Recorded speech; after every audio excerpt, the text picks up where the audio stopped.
If you see me walking down the street and I start to cry each time we meet, walk on by, walk on by. What method do you use to demonstrate that your new path to truth is reliable? Well, that's the thing I was trying to articulate. You have to use a scientific method, you're right. Bam. But you also have to be respectful of what you don't know. That is where faith comes in. I'm defining faith, not as a worldly religion, not as something like that. I'm defining faith as something that has to do with the unknown. Okay? If you put faith that your method will reach you to the unknown, and then you can apply it with the scientific method, it kind of creates a cycle. With the scientific method, you discover more things that you have to put your faith in. With not faith, which you have to put your... It sounds like you're saying that faith is experimenting. You reach out into the unknown, you come up with an idea, and then you test it scientifically. And then the unknown gets smaller. Because I'm thinking in a universal sense, parallels and such like that. If we had, let's say, 1% difference in helium in the Big Bang, okay, I'm speaking to the scientific part right now. Okay. What would you think the universe would be like? I have no idea. You had no idea? It would be different. It would be different, much different. That's the thing. The So what? pathways I'm speaking of. So what? So what? Here's the point. When you come back to it, when you come back to how everything is that relative, that's not relative. That's absolute. That's absolute. When you come around to it, that changed everything. No, it didn't change everything.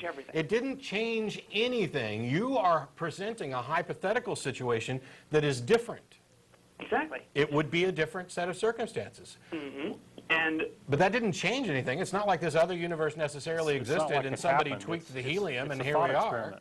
experiment. Well, that's the... I mean, that's like saying, what if you were born with 4 legs? That changed everything. No, it didn't change everything. I'm talking about a hypothetical. The next thing, experience.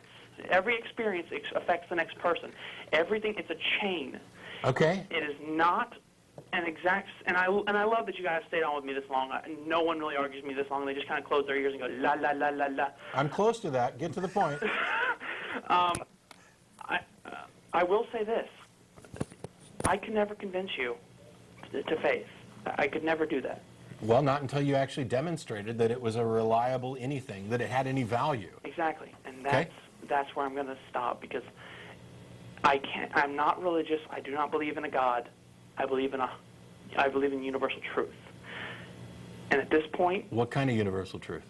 The truth that is the only absolute. The only absolute. It is not something you have to follow. And in fact, when you find it and someone asks you what the truth is and you tell them, there would be no room for debate. And the reason that is because it is the absolute. Sure, here we go. This is a nickel. Yeah. Absolutely true, no room for debate, right? Well, if you go into metaphysicals, if you go in, not metaphysicals, if you go into... No, because it's defined at the scope at which I defined it. It is labeled at the scope at which I label it. And I'm not talking about outside of that scope. Mm-hmm. But that there's still an outside scope to be perceived by. And it's still a nickel. It still is what it is, its definition. It's the law of identity, which I'm not going to go back down that road again today. Don't, please don't. But thanks for calling. Hey, thank you guys. You guys are great. Sure, thanks. Bye. La la la la la. Well, we kind of almost touched on the cosmological argument. We kind of almost touched on God of the gaps. He really wanted to go that direction. Imagine if the universe, it just had to be this way for us to get here. Okay, so what? Oh, right, We're the anthropological argument, yeah. That came up too. Yeah. I mean, it's like, go read the Douglas Adams quote. It's kind of like a puddle, a pool of water saying, oh, look how wonderfully formed this hole is that I'm in. It fits my body perfectly. Okay? Yeah. We evolved in this universe because we are what could evolve in this universe. I'm fine with hypotheticals. We don't know everything, but I think it's a giant leap to think that, I got somebody somewhere knows it. I get emails from people, especially these truth is, that's true to me. Oh, okay. This is true to them. how dare you not observe that you don't know everything. I don't know everything. I don't even know that much of everything. I just know more than you.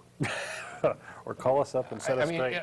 Seriously, if you're in that truth is, oh, this is true to me thing, then I know more than you with regard to that one subject. I mean, this isn't just me having fun and being arrogant. I'm talking about something that's relatively important, and that is this New Age metaphysical crowd that wants to talk about how, oh, look how little we know. Yes, there are tons of things that we don't know and we don't understand. And so what do? Well, we investigate, we explore. That's how we got to the point. That's how we got to the point where we know what we know now, by investigating, by not accepting dumbass answers like lightning bolts are Zeus's tools. Somebody said, you know, that really doesn't impress me that much. Let's go find out what it is. And it's that investigative process. So and I think even Matthew would agree that that's how things work. So what exactly is this argument or appeal to faith and a spiritual search and, let me navel gaze for a while to find some hidden truth? First of all, you need to have a good reason to think that the activity you're engaged in is likely to lead you somewhere productive.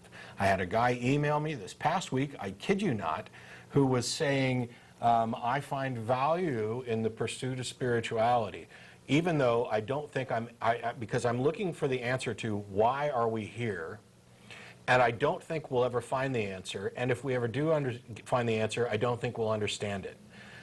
Now, I'm not dismissing the value of investigating, the value of thinking about these things. What I'm saying is that you are in a position where you don't think there's an answer to be had, and even if there is an answer, you don't think you could understand it. You are, by definition, wasting your time. What value is that? I mean, you might as well just be sitting around doing nothing. If you're, and it's not just a matter of, oh, I hope that I'm wrong and I'm going to find something. I mean, there are valid pursuits there. Well, you don't know. We should be investigating prayer and psychic claims. Yeah, we should. We should, and we have. And if they demonstrated any reliability, the first thing is if you find out that prayer works, and by the way, prayer can be effective in some situations. I said it here on the Atheist Experience, and I'll be happy to explain. When you find out that prayer works, then you go the next step and you say, okay, why does it work? Does it work? Can we find out? Is there some kind of supernatural intervention? Or is there some other explanation? And the example that I've used before is if you're trapped in a cave-in and you pray, you may live longer, but it's not the prayer that's doing it. It's the fact that you've calmed down and you're using less oxygen, which allows you to last longer. That's the level at which we need to analyze something. We look at it first and say, does this work? Does it provide any benefit? Is there anything there? Is there any there to this claim? And if we find out that there is, we investigate why. We may not find out. It may be the case. For example, we're not completely sure why the placebo effect seems to work, but it does. And in some cases, we'll make use of that. It's a good thing. It's a negative test case, essentially, with which to compare other things. When you look at, for example, 12-step programs, the thing is when you investigate, the best data that we can find shows that you're just as likely to be released from your addictive problem whether you go to a 12-step program or you don't. It's almost identical. It's almost flatlined. What's that tell you? It tells you there's no there. There's nothing there. There's nothing there to investigate to try and find a reason for it. Probably Yes, tells it works you that for some whatever people. is working is common to the two things. Yes. But religion is not. Now, common to there's the other no one, doubt. so- There's no doubt that people have gone through these 12-step programs and improved. And there are people who have not gone through the 12-step programs and have improved. And they improve at roughly about the same rate. That means that there's nothing there. And I start to cry each time we meet. Walk on.